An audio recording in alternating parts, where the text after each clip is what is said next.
හරි මම හිමින් හොරකම් කරලා කුඹලා වගේ හදාගත්ත චූටි බඩු ටිකක් තිබ්බනේ. හදලා ඉවරලා සද්ද නොකර හදලා ඉවරලා අර මහා පෝරුණු ඇතුලේ දාලා පොඩි කෑල්ලක් පුච්ච ගන්නවා. පුච්චගෙන ඔය කෑල්ලත් ගෙනල්ලා එකතු කරනවා. එකතු කරලා කාර්මික සංවර්ධන මණ්ඩලයට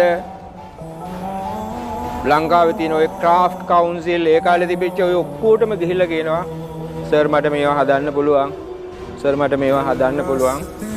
මට උදව් කරන්න කියලා වෙනවා. මට අද වගේ මතකයි අපනායන සංවර්ධන මණ්ඩලයට මං ගියා. ලොකු අර යන්න බය රිසෙප්ෂන් එකේ ලස්සන නෝනලා ඉන්නවා. අර පිදුරු ටිකක් දාලා කාඩ්බෝඩ් පෙට්ටියක සන්ලයිට් පෙට්ටියක දාගත්ත බඩු ටිකක් තියෙන්නේ. හරි? දැන් අර ගිහිල්ලා GM මහත්තයා ගාව අර බිම තියලා ඉතින් අර අදිනකොට පිදුරු කෑලිත් අර කාමරේ වැටෙනවා. එතකොටත් අවුල්. කිව්වස මට මේවා හදන්න පුළුවන්. මට ලෝන් එකක් ඕන. දැන්ට කොච්චරක් එක්ස්පෝර්ට් කරනවද කියලා. 120ක් එක්ස්පෝර්ට් කරනවා නම් අපිට අපේ සංවර්ධන මණ්ඩලයට මම ගාව තියෙන හොරකම් කරගත්ත කෑලි දෙක දුනා. මගෙන් අහනවා 125ක් එක්ස්පෝර්ට් කරනවා නම් උදව් කරන්න පුළුවන් කියලා. හැබැයි මම දැන් ඒක කරනවා. මට ගණන් බැරි වුණාට chartered accountant කෙනෙක් මගේ finance director. ගණන් ඇත්තටම බැයිද? මොකටද මම ගණන් හදන්නේ? ගණන් හදපු මිනිස්සුන්ට හොඳ පඩියක් දීලා වැඩක් ගන්නවා. මම මොකටද ගණන් හදන්නේ යන්නේ? මට ගණන් මට කිසිම දෙයකට දැන් ගණන් ඕනේ නැහැ. මොකටද මට ගණන් ඕනේ නැහැ? ලාභ බලන්න කම්පැනි. ඒකට අදාළ මිනිස්සුන්ට සල්ලි කියලා ගත්තාම ඉතින් ඒකම කරන මිනිස්සු ඉන්නවනේ වෙන මොකුත් බැරි. වෙන විකුත්ම බැරි ගාන හදන විතරක්ම මිනිස්සු ඉන්නවනේ. ඉතින් ඒගොල්ලන් ඒකට ගත්තාම හොඳයි. මොකද ඒගොල්ලෝ අර බාහිර වේව වගේ ඒක රැකගෙන ඉන්නවනේ. මොකුත් අලුත් දෙයක් නම් කරන්නේ නැහැ. ඒක කරගෙන ඉන්න පුළුවන් නේ. අලාභ පාඩු සිද්ධ කරනවද කොහෙන් හරි ගහනවද කියලා පොඩ්ඩක් හොයන්න. ගහනවද නැද්ද කියන එකත් ප්‍රශ්නයක් නෑ. මගේ ආයතන වල මං වැඩ කරන ආයතන මට අවශ්‍ය තමුන්ගේ දේවල් වගේ බලාගෙන මිනිස්සු ඉන්න තැන් ලෝකෙ එහෙම හැදෙන්න ඕනේ.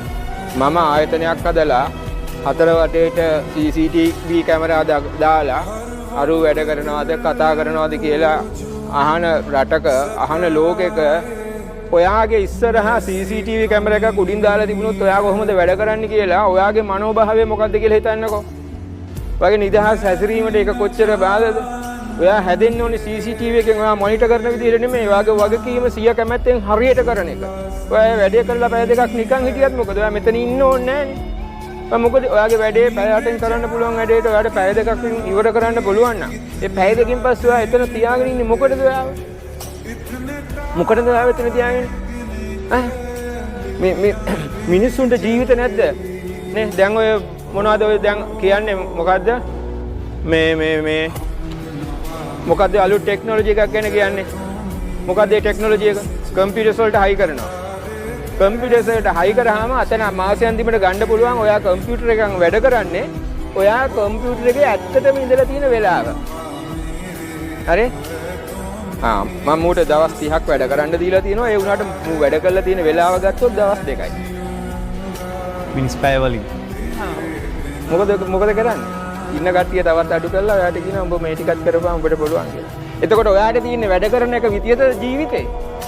ඔයාගේ ජීවිතේ වැඩ කරන එක විතරද ජීවිතේ? හැබැයි ජීවිතයක් නැද්ද? විඳින්න දෙයක් නැද්ද? දරුමල්ල නැද්ද? ගමනක් බිමනක් යන්නේ නැද්ද? අතන්ට පෝසත් කරලා වැඩ කරන එකමද ජීවිතය කියන්නේ? මේ මොකද්ද මේ සංවර්ධනය කියන්නේ? නමුත් එහෙම තමයි මේ හැදිලා තියෙන්නේ. එහෙම තමයි HR ප්‍රැක්ටිස් හැදිලා තියෙන්නේ. එහෙම තමයි ඒගොල්ලෝ බලාගෙන ඉන්නේ.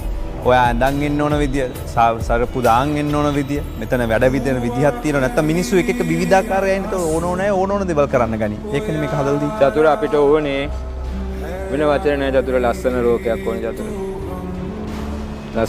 ලස්සන මිනිහුනට ඔබතුමාම කියන වචන එහෙම ලස්සන ඒවා කරන්න අමාරුනේ. නෑ කරන්න පුළුවන්. මේ කතා විතරයි නේ. මුකුත්ම හිතා ගන්න බැරි මිනිසුන්ට කතා විතර ගන්න.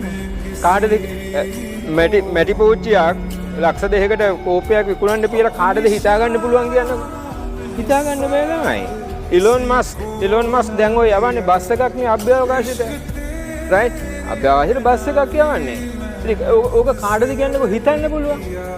සරල විදිහට මෙහෙම මේ වගේ රහම ඔය පරිගණකයේ තියෙන වැඩ ටික ඔයාගේ සබ්ජෙක්ට් එක නෙමෙයි. මගේ සබ්ජෙක්ට් එක නෙමෙයි. මට නම් හිතා ගන්න බෑ කොහොමද මේ මෙකැනිසම් එක වෙන්නේ කියලා. මට ඇත්තටම හිතා ගන්න බෑ. right? මොකද ඒක මගේ ඒකට අදාළ ඒ විද්‍යාව මගේ නෙමෙයිනේ. ඉතින් ඒ විද්‍යාව නොදන්න හැම කෙනෙකුටම මේවා හීන තමයි. ඒක නම් බුදුද ඔක බෑ. අපේ ලංකාවේ ඉන්න අර දොස්තර හොඳ හිතේකේ හිටියා මගේ මිනිස්සෙක්. අර හැම එකම මේ නෑ බෑ කියන මේ දෙකෝටියෙන් වැඩි කොටසක් එහෙම තමයි. ඕනම දෙයක් කතා කරලා බලන්න. ඕනම දෙයක්